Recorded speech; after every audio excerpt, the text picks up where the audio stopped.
the technology itself that comes from these major corporations, they want you to use systems that don't actually work. And they want you to be happy about it. And that, I think, is what leads people to becoming tech pessimists, is because you look at the technology that is surrounding you in your life and it's just ceasing to work. And it literally feels like it's flipping you off all the time.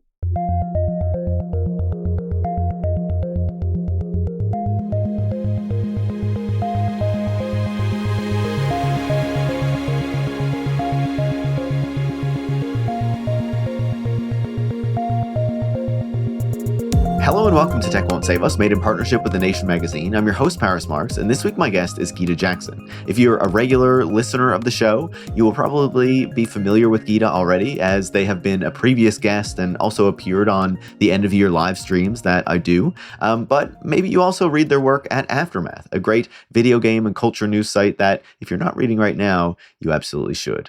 Really, I had Gita on this week because they wrote a fantastic piece about why the left doesn't actually hate technology. The right is kind of making these arguments at the moment that the left hates technology and hates AI, and that means that the right is, kind of more forward thinking, more embracing of the future. They are correct, and we know that is not the truth. So I figured I needed to have Gita on in order to talk about this. I thought it was worth having a conversation with Gita, especially to break up, our kind of episodes on Jeffrey Epstein, about why the left doesn't really hate technology, or at least, most of the left. But the problem is the type of technology that comes out of this system that, Silicon Valley has created, but that is associated with, capitalism and the incentives that come from that system and the type of technology that comes out of that system that then produces tech that, works against our interests, right? That doesn't really serve us. And thus, as a result, we have to push back on, we have to fight against to make sure that it's not worsening our living conditions, our quality of life, our work, and all of these sorts of things that, of course, we're directly seeing with generative AI right now, and why it needs to be so vigorously opposed, and why the left, or many people on the left, not everyone, is quite active in doing that, right? In pushing back against generative AI and its larger societal effects. So that's kind of what we talk about in this conversation. But we also talk about the things that we like about technology and how, we want a very different vision of what technology is and could be that actually serves us more broadly. And that requires rethinking the idea of technology and of digital technology in particular that Silicon Valley has pushed on us for these past few decades, that especially in the past few years, we have been reaching this moment where we recognize that it is really not working for us and that we need to pull back on that. So, that is really the scope of this conversation, what we're digging into. And I think that, if you're someone who likes Tech Won't Save Us, that this is really going to be up your alley and hopefully really resonate with the ways that you are feeling about technology as well. So I hope you enjoy the episode. If you do, make sure to leave a 5-star review on your podcast platform of choice. You can share the show on social media or with any friends or colleagues who you think would learn from it. And if you do want to support the work that goes into making Tech Won't Save Us every single week, so we can keep having these critical, in-depth conversations about, so many aspects of the tech industry and how it affects our society, but occasionally these positive ones, or at least somewhat positive, like this week, where we talk about our vision and how we think that something, could be different. So if you do enjoy those things, you can join supporters like Eric from Glendale, California, and Varun from Santa Monica, California, by going to patreon.com/techwon'tsave-us, where you can become a supporter as well. Thanks so much, and enjoy this week's conversation. Gita, welcome back to Tech Won't Save Us. Hi, it's a pleasure to be back, Paris. I'm so happy to be here. I'm so excited to talk to you, as always. It's been far too long since you were on the show, but we have a really good reason to have you back, which is, of course, as you well know, the left hates technology of all forms.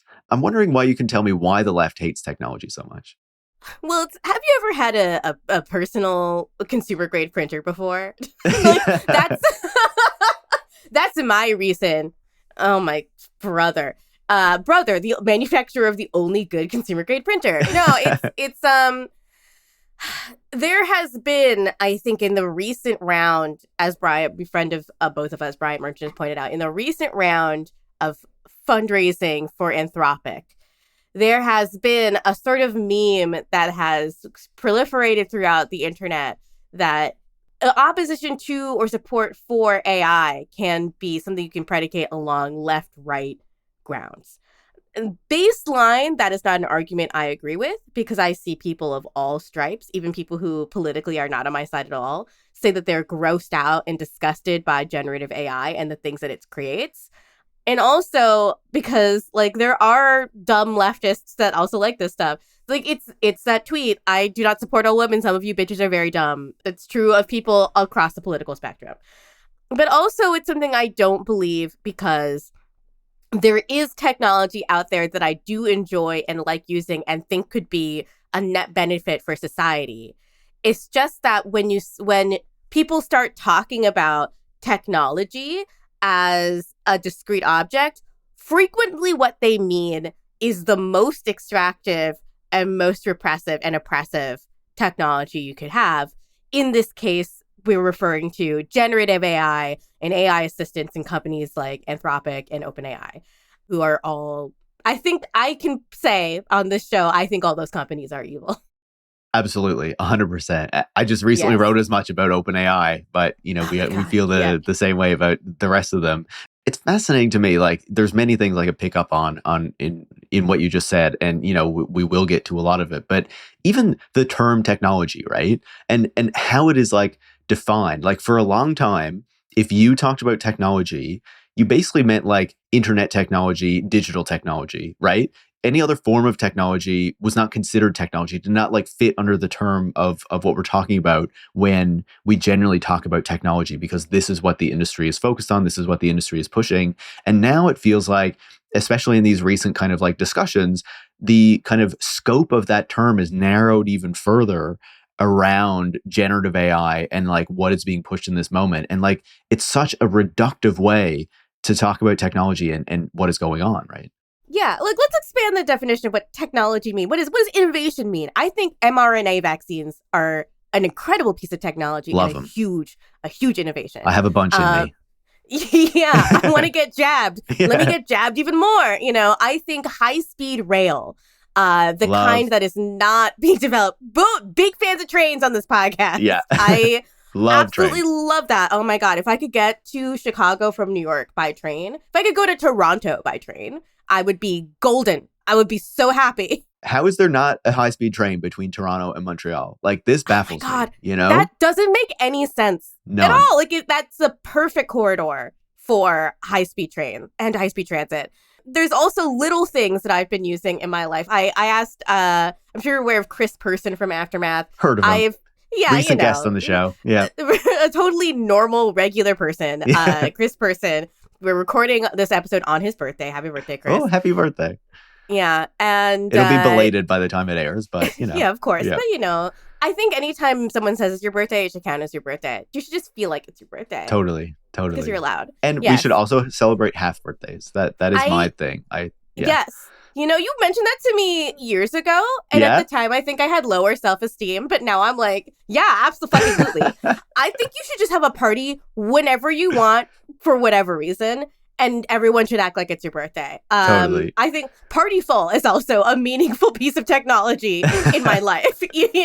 Like, there's little things and there's big things like this. But the idea that in order to be in support of technology, you have to be in support of the financial interests of Silicon Valley is what really frustrates me.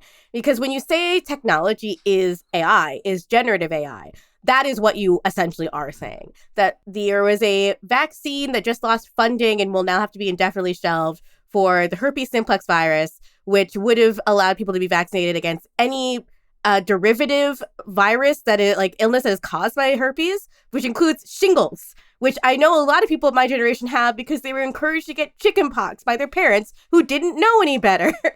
That is technology I would so much rather our government and our economy orient itself around. Instead, we are in this place where, as Chris probably mentioned, RAM prices are through the roof. No one can buy a hard drive anymore. You're not going to get your fun consumer luxury electronics like a new Switch or a new PlayStation the Don't internet's even try to worth. get that Steam machine that Chris is so excited about. Oh my not even God, coming. I want Yeah. it so bad. And it's not going to happen now because the entire world's economy is oriented around the finances of like 2 or 3 companies that are not even making a product that functions.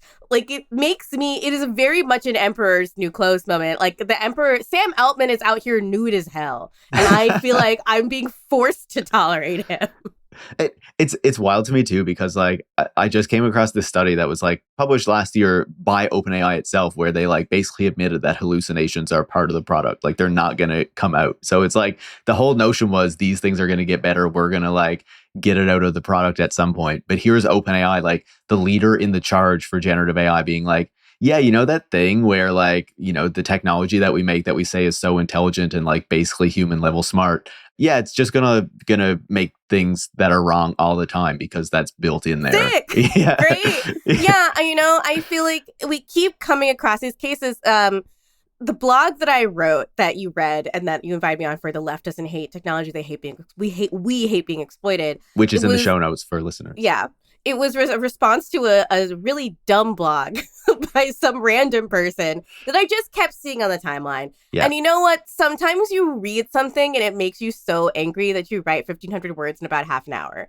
And that is what happened to me, where the insistence that the potential for good that this technology could maybe possibly do in the future is the reason why we have to invest in it now. And we were foolish if you're a leftist for not investing in it. That is just speculative at best, you know? Like that is something you could speculate about the abilities for AI to cure cancer. That there's a speculative case you could possibly make. In the present right now, AI has caused a school shooting where the casualties were children. They were like 12-year-olds died, where multiple children, again, have taken their own lives because of this. I used to say that QAnon really scared me because I'd never seen something drive people to psychosis, like with no previous history of psychosis, so quickly. AI drives those same kinds of people even faster.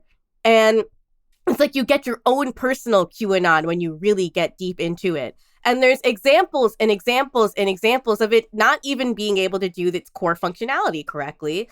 I know that OpenAI has said it's patched the R's and strawberries thing, but I saw a video of someone a month ago asking ChatGPT how many R's there are in strawberry and it not being able to answer it correctly. So you have to be, the word I keep coming back to is credulous. You have to be a credulous buffoon in order to take these things and then project outward optimistically. I believe the idea of fully automated luxury communism is something that I really wished would come to pass. But the more we can see the way that this technology interacts with capital, interacts with kind of corrupt governance, the more it becomes clear that it's just corporations milking the government for all the money they can get and then not delivering a product as they have done previously in the last 10 years. Totally. And like, you talk about how, reading this blog kind of like, kind of motivated you to write this blog in response to it. And for me, like my version of that recently was one, seeing Sam Altman say, basically denigrate humanity and be like, you guys are concerned about the energy and water use of AI. Have you considered all the energy and water that humans use? And it's like, dude, what is wrong with you? And then for the very next day, as you mentioned there, the Wall Street Journal reporting that OpenAI like basically knew this person in British Columbia was planning to do a mass shooting, and employees inside the company, like up to a dozen, were like debating whether to tell the authorities. And ultimately the leadership was like, no, we're not going to tell them. And then of course, the person goes on to kill 8 people, right? And now they're trying to like clean up the mess and all that kind of stuff and try to smooth it over. But this like totally incensed me, right? And if we're going back to talking about like AI as a technology and like, oh my God, we need to adopt this. We need to put it into like every part of society. And oh my God, the left is like so behind because it is not embracing AI like the right. And again, we can talk about the distinctions there.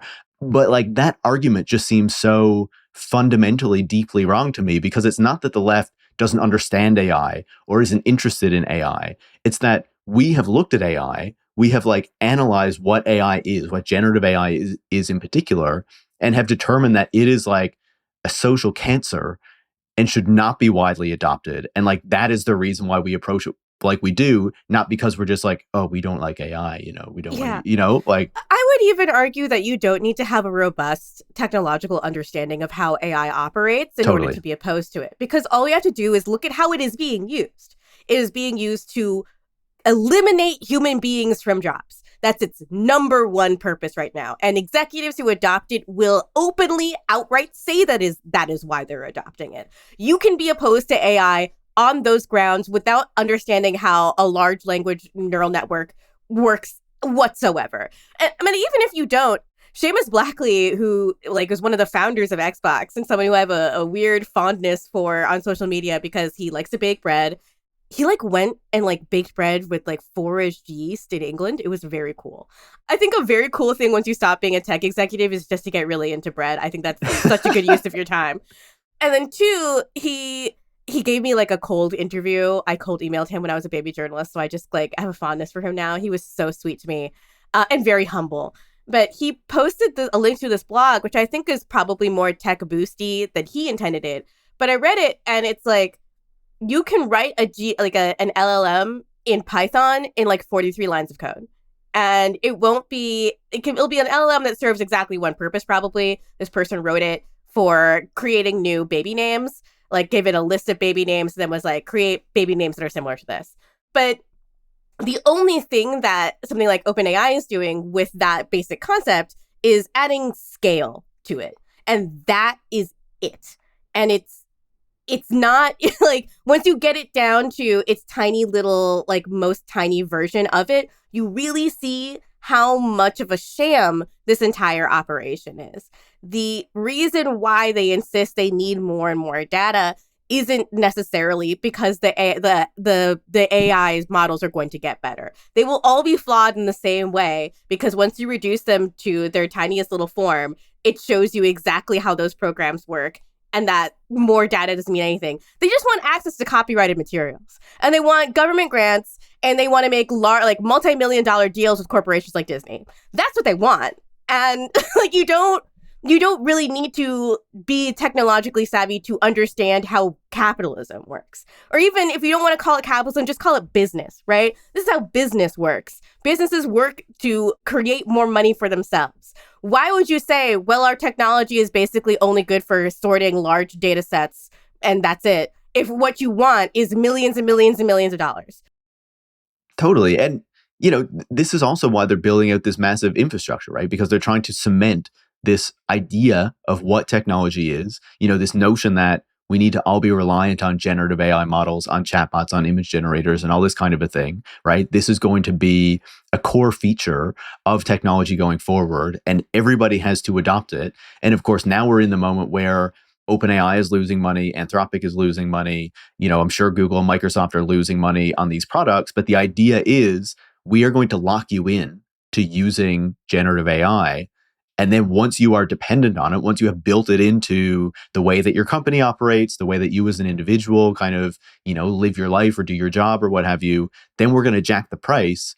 And because you are dependent on this technology now, you're just going to have to figure out how to pay for it. You're not going to be able to like fully pull yourself off of it. And it's like, this is a tactic that we have seen so many times in the past with the tech industry. This is how they work. And it's like we feel baffled that they're doing this again, It reminds me of my first foray into the job market was in the height of the millennial optimism like movement where we all wanted to work mission-based jobs. And isn't it crazy how all these tech sector jobs all insist that they're going to change the world? Like suddenly people forget that you can lie. It's like something that comes to mind frequently when I see the way these companies talk about themselves and what they want this technology to do for the world. Why would you tell the truth when you get money for lying?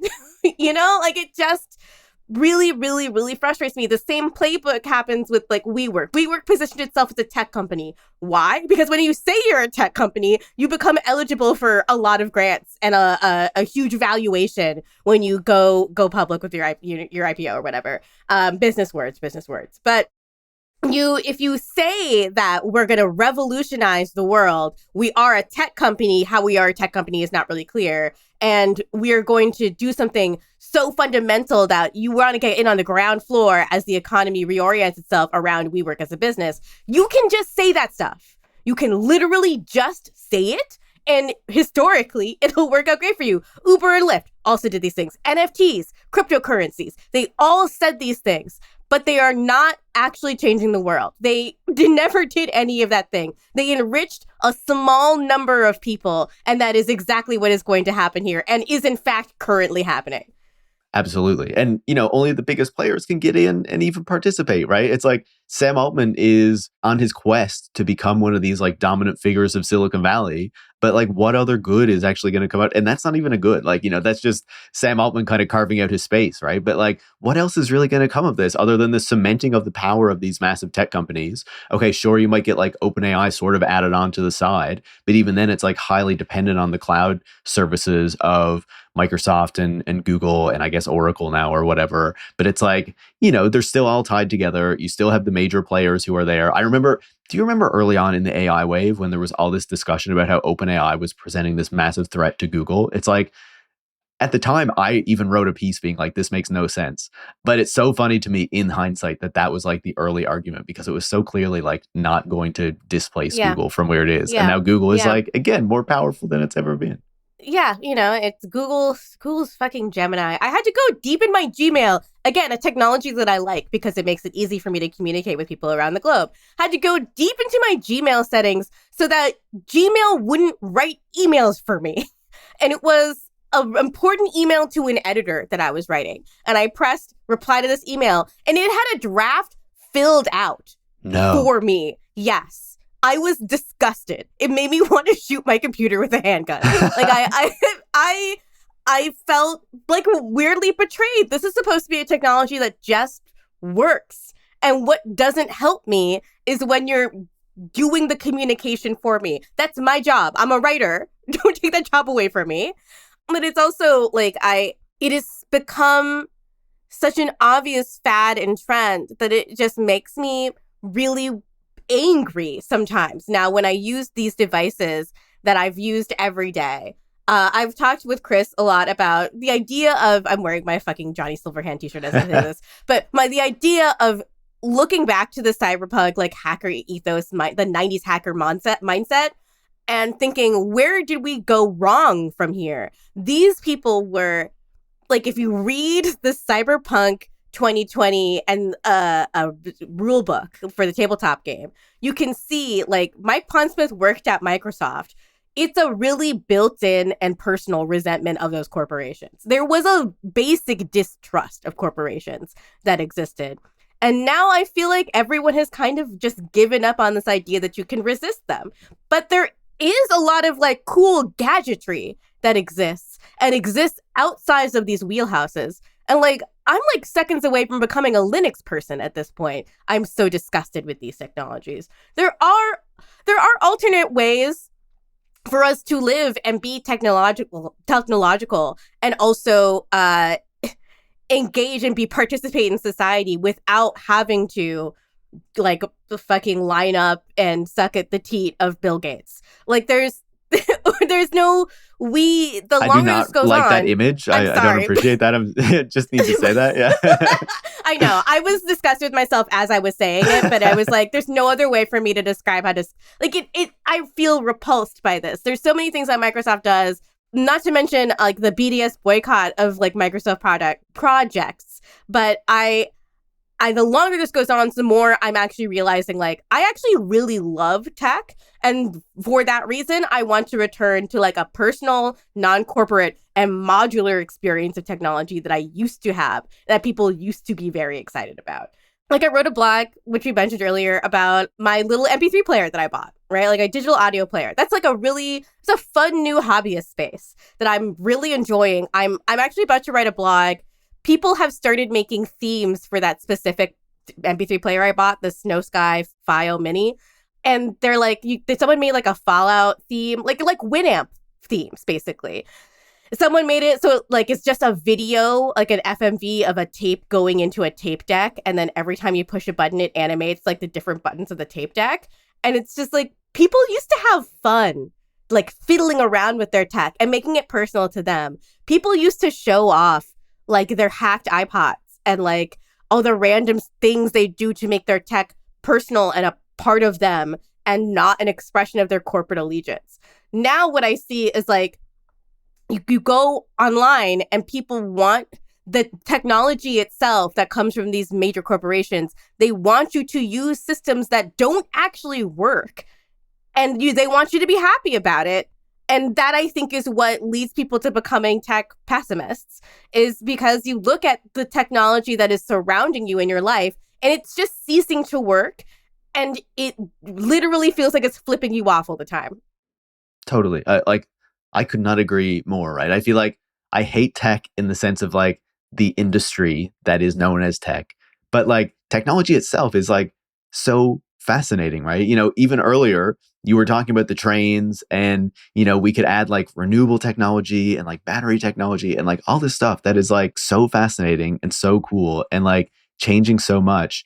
But I feel like I'm kind of coming around to this view, like as I think about this more and more, that I feel like the smartphone was in some senses a mistake. Not that I think that we all need to give up our smartphones because it feels like it's so like built into life in 2026, like you kind of need it to get by. But it's like the idea that everything or like virtually everything should be done by this single device that is in the corporate interest for these companies to make us feel that this needs to be the center of our lives, both digital and physical, I think was a mistake. And I think is something that like I'm increasingly challenging, but that I'm seeing more and more people be like, we need to take a step back from this. And, it has gone way too far.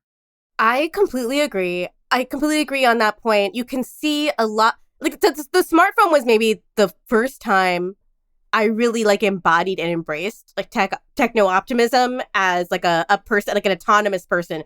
I was in college. It was like I was no longer under my parents' roof.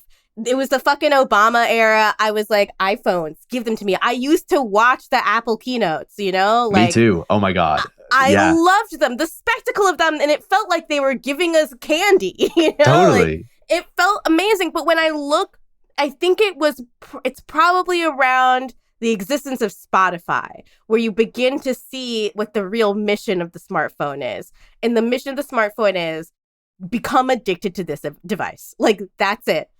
Reorienting how I listen to music so that I am buying MP3s largely from Bandcamp, occasionally from iTunes when the artist is big enough, like too big for Bandcamp, and physically putting them on a memory card and listening to music that way has made it so that I discover more music, listen to more of my existing library, and have like a more intimate connection to the music that I listen to this device. I hardly ever use my phone to listen to music when I'm on the go anymore, because it's also just a worse device for listening to music. When you stream things, you're compressing them so much, the music sounds way worse.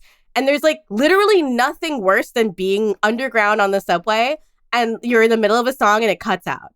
Like, it makes me angry. Like, it makes me mad. And an MP3 player, you don't have to load anything. It doesn't have to connect to the internet. That, and I have, Chris wrote a blog about this too, the Books Palma, which is a phone-sized MP3 player. Not MP3 player, e-reader. It is an e-ink cell phone-sized device. It can connect to the internet, no cell phone signal. So I downloaded Libby on it, which is the library app, and I am reading so many library books now. It is a feast. I went to the Strand downtown and I saw a bunch of books I wanted to buy. And instead, again, I signed up for Storygraph on recommendation of Molly from Citation Needed, Molly White. And you can just take a picture of a book that way. And I added it to my to be read list on Storygraph. And then I checked them all out from the library. So it just made me feel like I'm actually invested in my literal local community, right? The library card that I use to sign up for Libby comes from the library that is down the block for me. That's a real physical location. I'm invested into a system that needs my support and is local to me. And I'm using technology to bolster to that connection to my specific community. I buy my friends' albums on Bandcamp and I put them on my MP3 player. I am not just like being flung around by an algorithm. I am no longer chained to a device that tells me what I can or cannot do. You can see this a lot in game dev also. I know a lot of independent game developers who develop stuff for mobile. They hate working with Apple because Apple has made it very clear that they do not think of games as art, and they will expel you from their walled garden as anytime they want, basically, and you have no ability to argue with them. Steam is the same way, et cetera, et cetera. If I could have a Game Boy sized device where I could play like all my mobile games on them, I would never download anything from the App Store ever again. And you can really feel how much you rely on this piece of shit when you try to divest from it and you understand that it wasn't better, it was just convenient. And that is like, again, what OpenAI is trying to do. Like, I have Gemini has wormed its way into my fucking email. I can't go on Google without getting an AI summary. They want these things to be ubiquitous so that we don't remember what it's like to not use them. But I do. Yeah. I do. And I remember when you could search things on Google and you would find what you were looking for. Oh my God. Like, I'm resonating so much with like everything that you're saying. Like, I feel like my motto lately, and I've said this to a few people, is basically just like, I hate phone. Like, I'm so phone. done. I hate phone. I'm so done with it, you know? Yeah, I literally do. Like, and obviously I still have it, you know, because I travel for work and blah, blah, blah. There's shit that I need on the phone. But it's like, I don't want to use the phone. I don't want it to be like the center of my life, of my existence, to be this thing that I'm like so dependent on. And, you know, I've talked about this with Liz Pelly on the show in the past, who wrote this fantastic book about Spotify, about how like I noticed, and obviously there were other things going on in my life. You know, I was going to university, I was getting busier, all this kind of stuff. But like when Spotify entered my life, the way that I related to music changed a lot, in the sense that I was not like seeking out new music as much anymore. You know, I was not trying to discover what was out there. I was just kind of like being served up what was given to me, listening to things that I had listened to in the past, which inherently, I think that second piece is not inherently bad, right? You know, if there's stuff that you like, it's fine to keep listening to it, you know, well into, you know, the later parts of your life or whatnot, right? That's totally all good. And I still do plenty of that. But I felt that I was like really missing out on discovering new things, on finding new music. And that always kind of disappointed me. But unfortunately, I was like so busy that I never really tried to go seek out and do something different. And again, it comes back to what you were saying about the convenience, right? It was like, it was very convenient to use these services, you know, and I still have a streaming service at the moment. I have Deezer, which is a French streaming service, because I haven't made the full step that you've made yet, but I have an iPod Classic that I'm planning to mod, but I've just been too busy to do it so far. And I'm going to stick Rockbox on it. And I can't wait to see all the different themes and stuff, you know, saying like you were saying about your digital audio player. But I feel like the piece that really resonated with me from what you were saying was there are these devices where maybe they can connect to the internet, right? If you're talking about like the Books Palma, but the fact that they can connect to the internet is not like the key kind of component of what they are. It's like they are doing a specific thing. Maybe you can connect to the internet to get something, but that kind of constant connection to the internet is not key to what is happening there. And I feel like that is like something that is really distinct in the gadgets and the type of technology that has been really pushed on us for the past like couple decades now, basically, like, you know, since the smartphone really, where one of the things that used to stand out to me, and I'm sure some like listeners who are more familiar with Japan will be like, oh, you're misunderstanding it. But like when I would go to Japan, I would notice that, or like learn about Japan, they would have all these gadgets, right? They would have all these different technologies, all these unique little things. But the fact that like so few of them seem to be connected to the internet, like that was not a key piece of the gadgetry that was happening there. And as in North America and Europe, we converted to like everything needs an internet connection, you know, everything needs to be connected, everything needs to be producing data for these companies to like absorb. It felt like that kind of piece of it never fully like took hold over there in a way. And it feels like one of the things that I find exciting is like going back to gadgets that again are not centered around the internet and are doing specific things and doing them well in the way that you were saying. Yeah, like a modular personal cyberpunk with relationship to technology, where each piece can be removed. It's not like I have to upgrade my entire phone if one aspect of it isn't working in the way that I want it to. I so love the book's Palma. I can do some basic like browsing, but even most websites is too much for it. I love it. I love the e-ink screen. And e-ink screens are only getting better and smaller and more compact. We're all gonna have the shell-shaped e-reader from It Follows by the end of the decade. Like I really feel that that's true. You know, I do think also you're correct. I look at where a lot of the technology that I do like consumer technology I like, is coming from. Almost exclusively, it's stuff from Japan and China, especially China. All the really cute little digital audio players you're seeing, they're all from Chinese companies, and they're fantastic. They are kind of still chasing the utility of the iPod, but they don't make the iPod anymore. So that's why these companies exist. But even then, you look at things like dumb phones.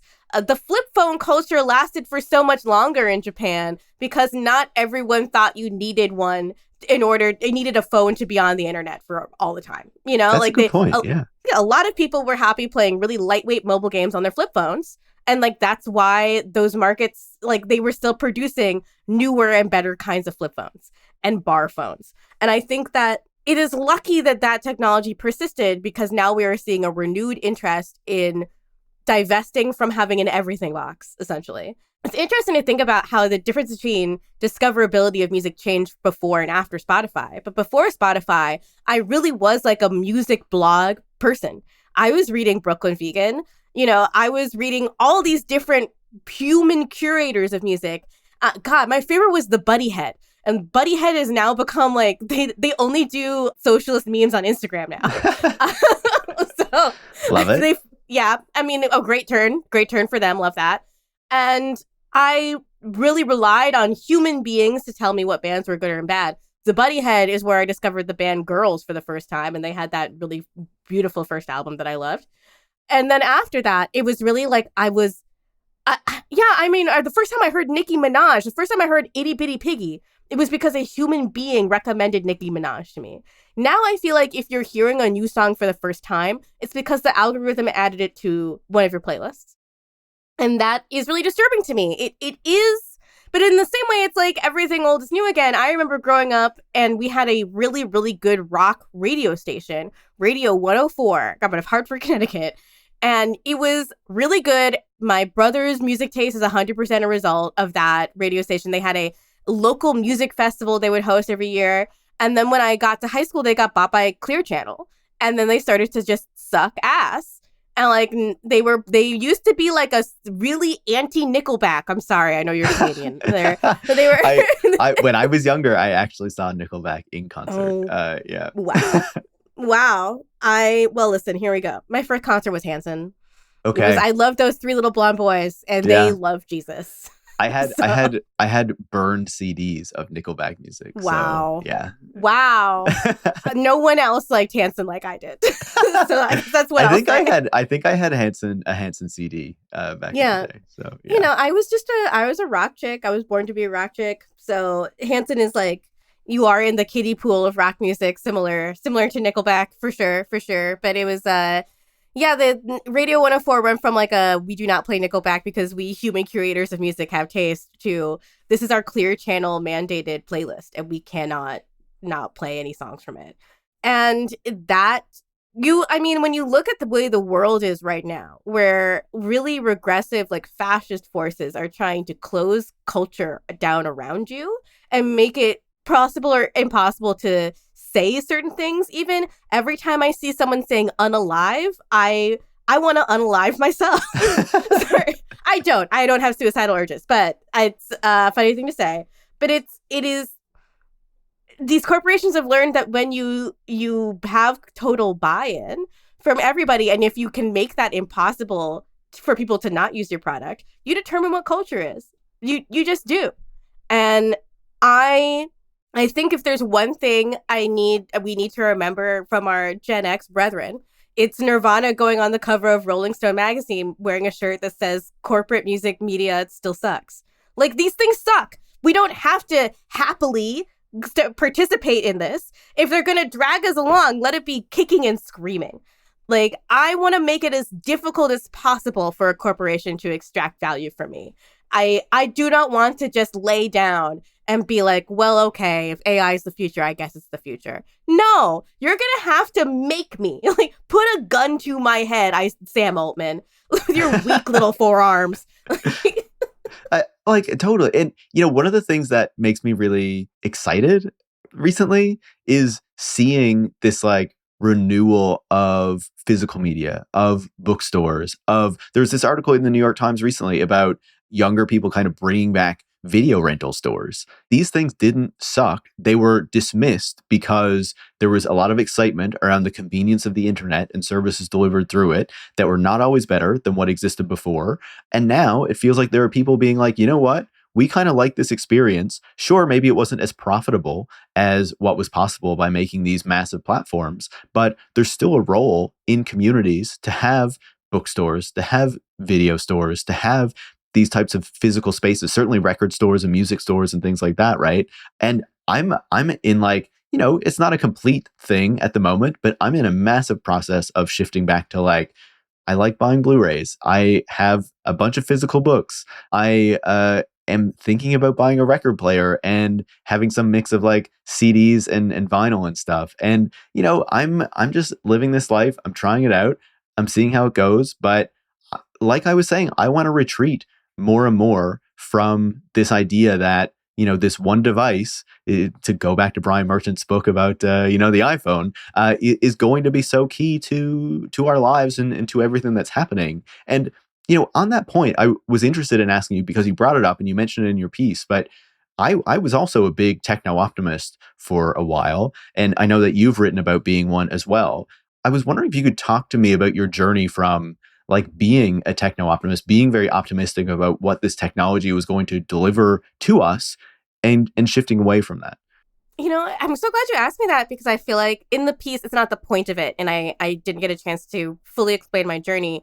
So my parents are both like old hippies. So I always like the household was always going to be a left-wing household. My parents didn't want to indoctrinate us, but they allowed a lot of space for us to ask questions like, why does everybody need money? Why are some people poor? And stuff like that. They were generally in support of me and my brother becoming politically active. And especially for me, like none of us knew what was going to happen with Obama. And that was my freshman year of college. And they had people from the campaign come out to Oberlin College and put us on buses and say, let's go, you're going to go canvass in this neighborhood and let's go do it. And I participated in that, It was impossible not to get swept up in that emotion. And my parents, who are more left-wing than that, they also wanted a Black president, right? Like, even if he didn't align 100% on their views and their values, it is like my dad grew up in the Jim Crow South, like I called him crying when it happened. It was a moment that feels emotionally resonant, even though I now hate Barack Obama with my life. But at the time, like adding on to that, my dad's career is in IT. So my mother has a tenureship at a college, and he, up until a few years ago, when he retired, worked in IT as a PC specialist. So for me and for him, hand in hand with our liberation from an oppressive government was an excitement for the communication networks that the internet could provide.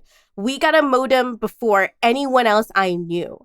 And I was just a sponge for information. The idea that I could talk to people from other countries who live totally different lives from me, I completely ate all that up. I made friends as an awkward teenager, kind of for the first time, with the aid of the internet. And it introduced me to more joy, more discovery, more books, more movies, more kinds of people. I was deep in the fucking like internet piracy game too. So I was voraciously like downloading and more information, more art. To me, that is what technology meant, was just a window into, I downloaded a torrent of Stranger Things when I was in college because it wasn't available anywhere. And so I felt like I was doing some kind of magic spell that allowed me to have access to culture that had otherwise disappeared. I remember being like in Eastern Europe and downloading a torrent of House of Cards to watch like the second season or something like God. that. Like yeah, this was amazing. back in 2013 or something. Yeah. God. I meant Strange Days, not Stranger Things, but it's fine. Catherine Bigelow, way better than those two weirdos from Netflix. But yeah, I remember freshman year of college, I was downloading fan subs of the anime Madoka Magica in my dorm room every Sunday, hungover, before I went to the dining hall. And I was just like, this to me, and what was so cute is the fan subbers left in one commercial every episode because they thought the commercial was so funny. It was for a drink called Morning Rescue, and it would show a sad office worker, exhausted, and then emergency 911 firefighter people going in through the window singing Morning Rescue. it was just cute. People did that, right? A human being made that choice. I felt connected to those people. I felt like I was participating in a special community by watching that show. The internet is what made it possible. And it was a little transgressive too. I'm stealing. Ooh, I'm a pirate. By the time I graduated from college, though, it had become clear the major corporations understood what that optimism was and wanted this workforce that was now really super jobless and around to buy in hook, line, and sinker to what they were offering as employees, right? So you've got all these tech companies saying, we're going to change the world. And I did want to believe that companies like Uber and Lyft and Airbnb and WeWork could affect the market in ways that made things more fair. But as my cynicism with Obama grew, so did my cynicism with what these corporations were saying. I think it was around the time Lyft was offering loans it was Uber offering loans for drivers to buy cars, where I was like, okay, so now you're that just sounds like script to me. That sounds like you're buying something at the company store. You're relying on this company to buy a car for you on a loan that they finance for you, and you have to pay that loan back with the wages you earn from driving that car. Tell me how that makes sense. And if I remember, the interest rates were kind of ridiculous. Yeah, if I remember correctly as well, I remember arguing with someone my own age about this and being like, yes, it's good that these people have access to transportation, but you have to understand that now it makes Lyft in charge of their whole life. They might as well move to a company town. And people were like, no, but they're providing things for you. Blah, blah, blah. Taxis are bad. And in some places, it's really difficult to get one. And it's that is true. And I do think some things about the hotel and taxi lobby needed to be broken up. But it doesn't mean just handing control to another corporation. There needs to be a diversified market if we want to still believe that capitalism works. And this is when I started really doubting that capitalism worked. I think it was becoming so invested in Silicon Valley and all the things they said they could do for us, and then seeing how they just consolidated money and power for themselves, where I was really I became a cynic. I became pessimistic about all of these things, and I became angry because they lied and there was no consequence. That was the scales had fallen from my eyes. I can no longer take anything tech corporation says in good faith, because I look at the humble beginnings of something like Amazon as a bookstore, and I see Jeff Bezos renting out a town for his stupid wedding now. And that's what they all want to do. Line go up until you're the richest man in the world.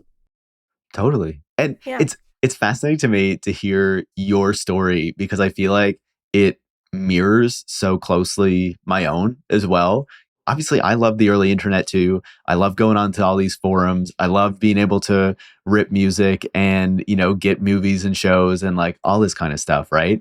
And there was the piece of the 2010s and seeing the discourse around AI and stuff that really radicalized me. And the kind of fully automated communism stuff of how it's going to destroy all the jobs, but then we can use the technology to free us and blah, blah, blah. And how it actually just meant algorithmic management and more pressure on workers. But the piece that even kind of came before that was Uber, really, and the gig economy, right? And that was for me, it was no, this is terrible. And it's being sold as liberation and freedom. And this is just crazy to me. I was observing it, but then also reading the work of people who did great analysis of this, Hubert Horan, of course, who is one of the original Uber critics who did this so well. But yeah, it was just that was like a real turning point for me, and a real moment of like, wake up to what is really going on here, and like how this industry works, and the kind of extraction and control and whatnot that is so that this whole industry is wrapped up in. And I'm sure like the Snowden revelations and stuff played into that as well. It was like, because there's so many discourses around technology that are like, oh, it's so liberatory and blah blah blah, and then you look at it and it's like, no, this is like private companies building out a surveillance network that then the state can piggyback off of. And we're supposed to act like the government is the bad guy, but the tech companies are the good guys? Like, what is going on, Yeah, exactly. Like, and it's also liberatory for whom, right? Is it liberatory totally. for the workers in Africa that have to look at extremely triggering material all day long in order to train these algorithms? Is it liberatory for any nation in Africa where they mine the minerals that are necessary for building computers, and then these countries are not asked to share in the profits whatsoever? Is it liberatory for the small towns where these data centers are being built, where their water and air is being poisoned? Who is it liberatory for? Then you understand what class struggle is, right? You understand there's workers and bosses, and you're one or the other. And I think being on the autism spectrum can help a little bit here, where it's just like, if you understand binary thinking in that absolute, if you understand that nuance is there, but it doesn't matter really, then you really see the entire world for what it is. There is a small class of people that are at the top, and they want to change the world so that everything funnels towards them, and we are their serfs. We are in a fiefdom. We live underneath them. I had this novel idea years and years ago, and don't steal it in case I ever end up writing this, but I don't know if I have the ability. But it was like a Game of Thrones style, like dark medieval fantasy where there's a succession crisis. But the longer you read the story, you realize that this is like the fantasy, like Reddit island that people have SoCal and parts of the Bay Area have like broken off from the United States and created like a fucked up feudal island, and it's just reverted into the worst, most disastrous form of serfdom that could possibly exist. Because that's what they want. You look at Peter Thiel, Totally. like, I mean, read the network state stuff, skull. Like, yeah. Peter Thiel looks like Skeletor, and that is the future that he wants to bring into the world. Like, it is, you don't even need like the fucking Epstein files to understand that all these people are in cahoots. Because if you look at the way that they position the works that they put out into the world, it's you need us and fuck you. I think this is a really good actually way to pivot to the final thing that I wanted to bring up, which is going back to like the core of what I wanted to have you on the show to talk about is like, this notion that the left hates technology and the right is like totally on board with AI, right? And we've talked about how the first premise of that is like completely flawed because we do like technology. We just don't like the corporate technology that's being pushed at us that is so extractive and horrible and has had these negative effects that we're very clearly seeing. And that generative AI just like kind of really puts, very clearly, right? But then there's the other piece of that argument, which is like the right loves technology, loves AI though, right? And it's like, to me, I feel like there's two segments of that where on the one hand, it's like, okay, there's a lot of people who are both in tech or who are like, kind of like vehicles of capital who, yeah, sure, they love AI because, it like serves their interests in many ways. But then there's this other segment of the right as well, like, the whole Steve Bannonite, like a lot of the MAGA movement that actually hates AI too. I was wondering if you could talk a bit about that. I mean, yeah, the idea that you can determine someone's feelings on AI based on a left-right basis is completely farcical, right? One, because the people that work in Silicon Valley are incredibly slippery about what their actual politics are. I remember, of course, during my tech optimist phase, they positioned themselves as left-wing. They would say, like, this is liberatory. This is about empowering working people. They all are buzzwords. They all knew, because it's not like secret knowledge. And then they used it as marketing against me. It's difficult to think of them as having a politics that is based around anything other than the self. And when you look at that big picture, yeah, that is a right wing, that is a right-leading worldview. But it is not right-wing in terms of the way that American politics works. They are not socially or culturally right-wing. They are specifically economically right-wing and fuck everything else. They don't really have a feeling on it. In fact, I would say they're socially culturally left-wing only in the sense that they hate artists. for whatever reason. They hate you if you're an artist. They hate you if you're a working artist, and they think your talent is unfair, which you can only explain as bald-faced jealousy. Like in the same way that Ben Shapiro is jealous of every screenwriter that got work because he comes from a Hollywood family and nobody wanted his screenplays anyway. Makes you think about how, like, this is probably a bad, maybe I shouldn't even go into this direction, but like how Hitler used to like be obsessed with Disney and like use to paint and stuff. And it's like, oh, I can't do this. I'll just be a fascist dictator and kill a bunch of people. Ben Shapiro has the same art. It's crazy though. Like it is. For me, it is the best argument for universal basic income I could possibly think of. Like, what if Ben Shapiro really did just get to sit on his ass and write his bad screenplays? We wouldn't have to hear from him, you know? He could just get his dumb, bad act. Him and Kevin Sorbo could make all the stupid movies they want, and they would have a happy life because he wouldn't need to make money to live. He wouldn't have to sell multi-million-dollar screenplays in Hollywood in order to have his dreams fulfilled. He could just make a movie and not bother the rest of us. When you look at like the right-wing people that love AI, they are in the same class where it's like I wouldn't even call them crypto-fascists. They're just libertarians. And that is like, you can't treat a libertarian the same way you treat like a crypto-fash. They're just dumb people. That came out of my mouth before I was finished thinking about it, but it's true. Like, oh, it is true. Just ask any libertarian what they think should happen to people with physical disabilities. And then you'll figure out that they either are evil or haven't thought about it. And like, that's how you know if they're a good person or a person that's evil.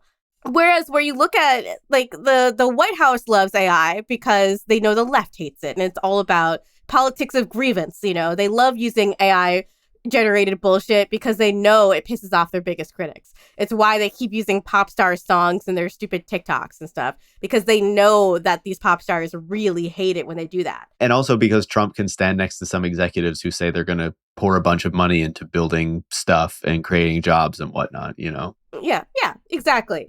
And it's, if you look though at someone like a Bannon figure, that's someone who really deeply understands technology and has for a very long time been on the sides of all the worst parts of it, like hiring impoverished people in the global south to mine for gold on World of Warcraft, which is like one of the more evil things you can do, I think.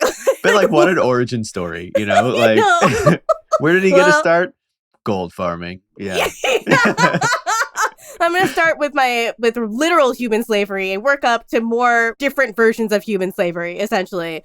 Yeah, like he understands what's bad about AI in the sense that he understands that this puts power in the control of Sam Altman when he wants power in the control of him personally.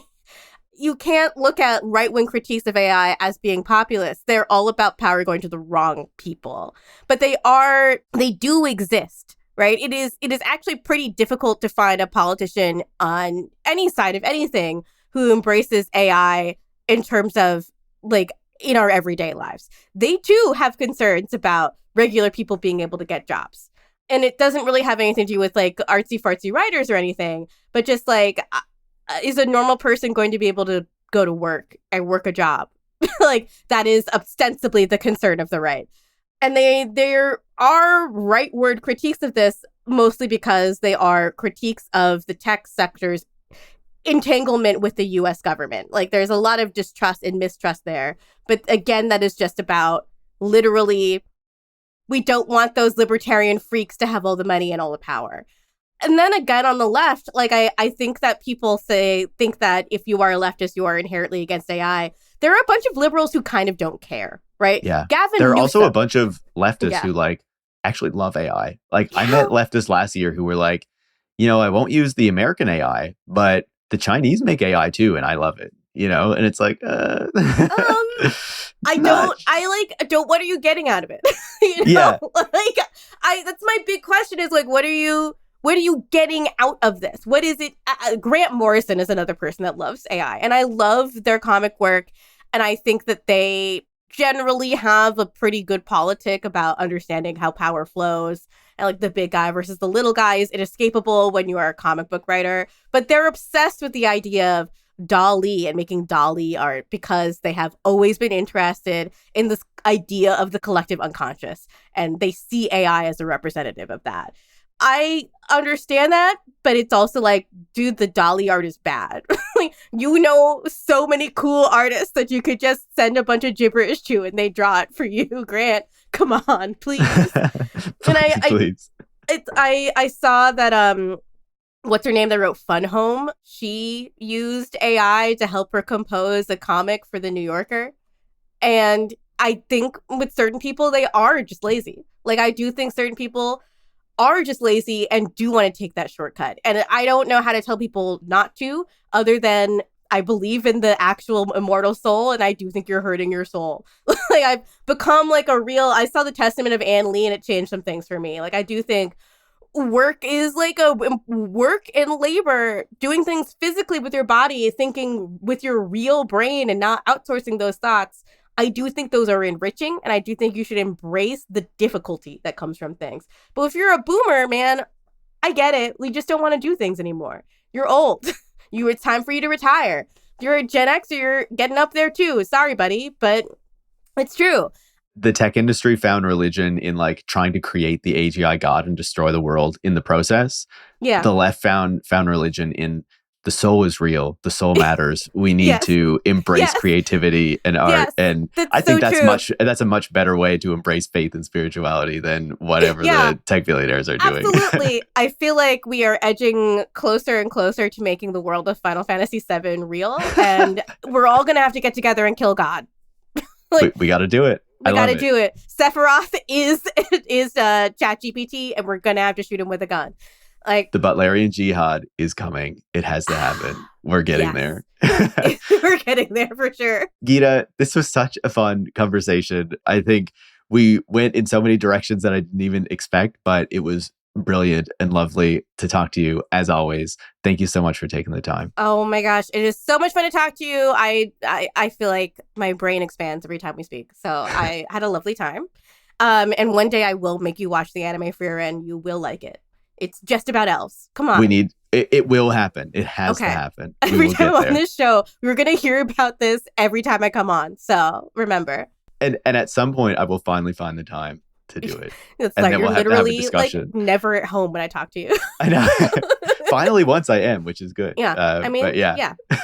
And then it'll be like a premium podcast where we discuss it. Or something. Exactly. Shared between Aftermath and Tech Won't Save Us. So I actually would love that. Let's make that happen. We need to do that. All right. Okay, all right. great. Thank you for the conversation. Absolutely. All right. No problem.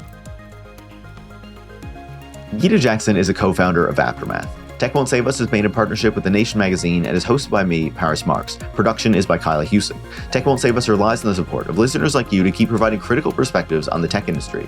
You can join hundreds of other supporters by going to patreon.com/techwon'tsaveus and making a pledge of your own. Thanks for listening, and make sure to come back next week.